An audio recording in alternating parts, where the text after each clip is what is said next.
देखिए ये हमारा एक्सरसाइज 4.1 एक्सरसाइज 4.1 एनसीईआरटी की बुक से करने से पहले क्वाड्रेटिक इक्वेशन यानी द्विघात समीकरण, इसको करने से पहले हम आपको समझाना चाहते हैं कि द्विघात समीकरण यानी क्वाड्रेटिक इक्वेशन कहते हैं किसको और इसकी कंडीशंस क्या क्या है।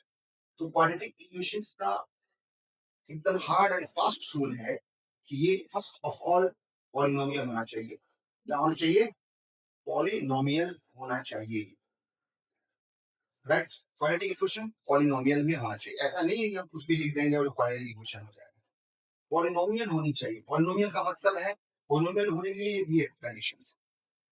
पॉलिनोमियल होने के लिए कंडीशंस क्या है कि उसका जो पावर होना चाहिए वो इंटीजर होना चाहिए, है ना, नॉन नेगेटिव इंटीजर होना चाहिए। पावर क्या होनी चाहिए? Power non negative, non negative integer. Integer का मतलब है माने पूर्ण संख्या में 5 3 0 1 1/2 नहीं हो सकता, 1/3 नहीं हो सकता, 1.5 नहीं हो सकता, है ना। रूट में नहीं आ सकता पावर, क्योंकि ये फ्रैक्शन में आ जाता है। रूट का रूट रूट माने कि अगर x का पावर ऐसा लिख दें, पावर ऐसे लिख देंगे तो x टू द पावर 1/2 हो जाता है। इसका वैल्यू ऐसा होता है, ये फ्रैक्शन हो जाता है।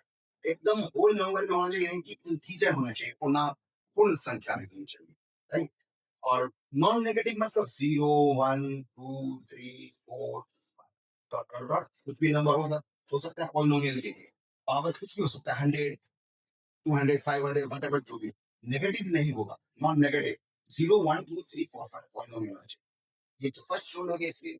ई का जो फाइनल रूल है इसका कि पॉलिनोमियल को अगर क्वाड्रेटिक इक्वेशन बनाना है तो उसकी डिग्री 2 होनी चाहिए, बस डिग्री 2। यानी पॉलिनोमियल का हाईएस्ट पावर 2 होगा, 2 से ज्यादा हो ही नहीं सकता। वैसे पॉलिनोमियल तो है वो, पॉलिनोमियल 4 5 सब रख सकते हैं, लेकिन क्वाड्रेटिक इक्वेशंस के लिए भाई 2 होनी चाहिए डिग्री। जैसे 5x² plus 3x minus 5 is equal to 0।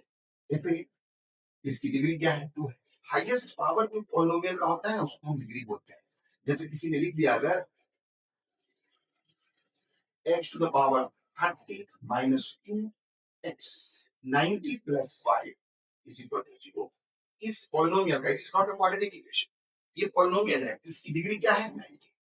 30 नहीं बोले, 90 बोले। मैक्सिमम पावर को डिग्री बोला जाता है, राइट। तो अब इस डिग्री क्या होनी चाहिए? ये होनी चाहिए। तो ये 2 पॉइंट नोट डाउन करना है। पॉलिनोमियल होना चाहिए और उसकी डिग्री 2 होनी चाहिए।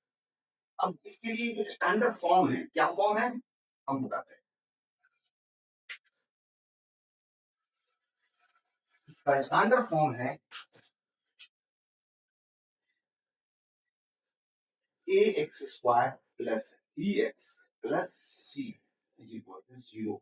और कंडीशंस है a शुड नॉट बी, ये कंडीशन बहुत इंपॉर्टेंट है। ये क्यों है भाई? a is not equal to 0। बच्चे इस पे ध्यान नहीं देते, फोकस नहीं करते कि क्यों। ये a is not equal to 0 का मतलब है फिर यहाँ पे 0 लिख देते हैं, कोई नंबर के अलावा 0 लिख देते हैं, 0x²। तो 0 का मतलब 0 से मल्टीप्लाई होगी, खत्म हो जाएगा। तो बचेगा bx प्लस c, और bx प्लस c में डिग्री 2 नहीं है। पॉलिनोमियल तो है ये, बट ये क्वाड्रेटिक नहीं होगा, द्विघात नहीं हो सकता है, क्योंकि इसकी डिग्री 2 नहीं है, डिग्री इसकी 1 हो जाएगी। तो ये लीनियर इक्वेशन हो जाएगा। That is why a is not. दूसरा इससे पता ही चलता है कि a तो 0 हो ही नहीं सकता, लेकिन b को हम 0 कर सकते हैं और c को 0 कर सकते हैं। यानी एक स्टैंडर्ड फॉर्म इसका ये है। और इसके एग्जांपल्स देखिए, जैसे 3x² plus 2x plus 10 is equal to 0। इसका स्टैंडर्ड फॉर्म ये हो गया, ये इसका एग्जांपल्स हो गए। दूसरा देखिए, इसको कंडीशंस बोल रहा है क्या?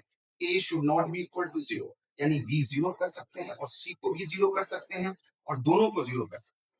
हम फर्स्ट सेकंड अटैम्प्ट में देखिए, जैसे हम ax² plus bx is equal to 0, हमने क्या किया था? c को 0 कर दिया। इसका एग्जांपल क्या देखेंगे? 5x² plus 3x is equal to 0। यहाँ पे a नहीं है 0, a 5 है, b में 3 है, c नहीं है, क्योंकि यहाँ कंडीशन बोल रहा है a should not be equal to 0। यानी हमको परमिट कर रहा है ये कि b और c को 0 कर सकते हैं। यहाँ हम ये एग्जांपल दे दिए, this is the quadratic equation, this one is already quadratic equation. Third point को करना है, हम यहाँ बी को किया, हम सी को भी जीरो कर सकते हैं। उसका फॉर्म ये होगा एक्स स्क्वायर, यहाँ सी को जीरो कर दिया, प्लस सी इज इक्वल, यहाँ पे हमने बी को जीरो कर दिया।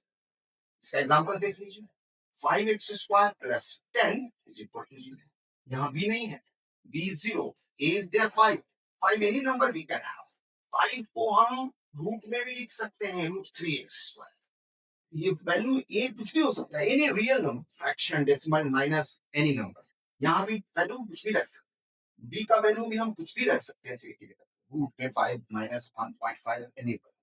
बट यहाँ पे नहीं रूट होगा, यहाँ पे नहीं होगा, यहाँ स्क्वायर होगा, यहाँ एक्स इधर है, यहाँ पे स्क्वायर होगा, नहीं है तो 10 नंबर आएगा, राइट। तो ये भी हमारा एक क्वाड्रेटिक इक्वेशन का फॉर्म है। फोर्थ फॉर्म है ये, इसमें हम बी और सी दोनों को यहाँ क्या किया हमने, यहाँ पे हम ए बी सी तीनों है, ए जीरो नहीं है कंडीशन, राइट। यहाँ भी ए बी है और ए नहीं है, जीरो कंडीशन, राइट। यहाँ भी क्या है कि ए है और सी है, बी जीरो है, यहाँ क्या है सी जीरो है, लेकिन यहाँ बी जीरो है, यहाँ बी जीरो है। इसका एग्जाम्पल ये हो गया। अब हम करते क्या है ना, बी और सी दोनों को जीरो कर देते हैं।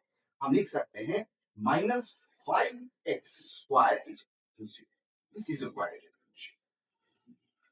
बी भी जीरो है, यहाँ सी भी जीरो है, और इसके लिए हमारा फॉर्मूला है, हम स्टैंडर्ड फॉर्म लिख सकते हैं इसके लिए कि ax² is equal to 0, a is not equal to 0, ये मेंशन करना पड़ता है।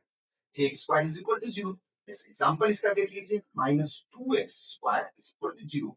This is quadratic equation, this is quadratic equation, है ना। ये भी एक फॉर्म है। Everywhere you will see this type of form is given. आप चैट जीपीटी में देखेंगे ये फॉर्म दिया है, एवरीवेयर इन सोशल मीडिया, कहीं भी देख लें आपको ये मिलेगा, ये सब सिर्फ मेरे पास मिलेगा। Stay with us.